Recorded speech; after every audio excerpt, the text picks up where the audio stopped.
Takže znova vás vítam, dneska si pripravíme cez program ďalší krok, kde si pripravíme vanilkový puding s krásnym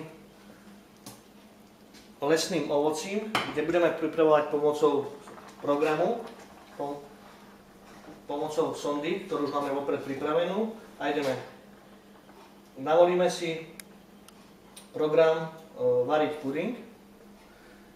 Výrobca nám udáva 9 minút a mašinka sa nás pýta, že či je naplnené mlieko. Takže naplníme mlieko.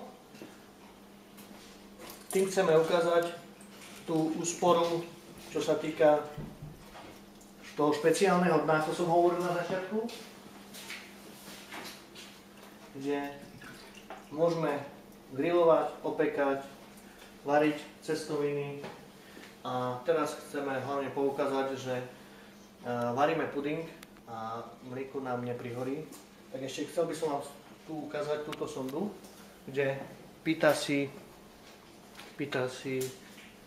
vložiť sondu do mlieka. Odporúčam minimálne, čo sa týka tohto modelu, 2 litre. Takže zatlačím a predohrev, áno, zatvoriť. Predstavte si, že varíme mlieko pod pokrievkou a môžeme kľudne variť 15 až 20 minút a mlieko nám neprihorí, lebo sonda stráži aktuálnu teplotu. Akustickým signálom mi dalo vedieť, že mlieko je predohraté a ako vidíme na tomto piktograme, ukazuje nám vložiť,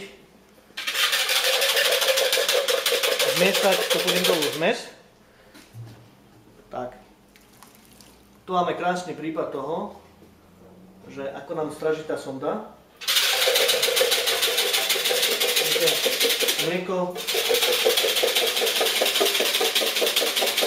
Mlieko, preto mám tu takú pomôcku, má kovovú. Mlieko nám neprihorelo. Ináč má sa robiť s drevenou varečkou, ale ja chcem poukázať tým, že krásne si vmiešame.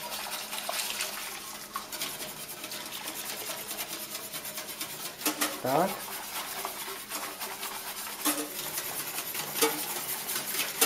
Si premiešame za občasného miešania, spojíme. Tak. Ja dávam trošku to ocukríme.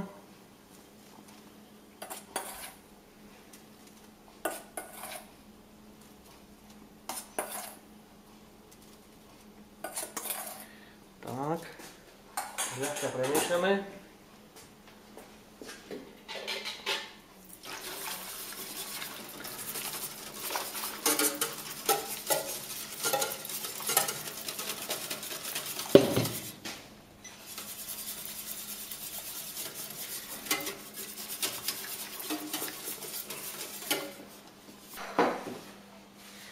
Tak.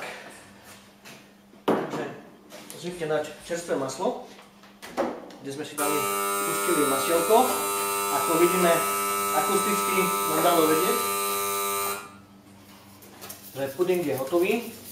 A teraz hlavne by som chcel poukázať na to špeciálne dno, kde si sklopíme takto panvicu.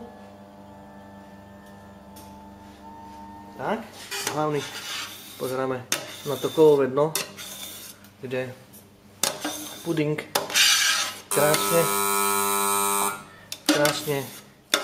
môžeme naberať. Zoberiem naberačku. Tu sme si pripravili vopred lesnú zmes.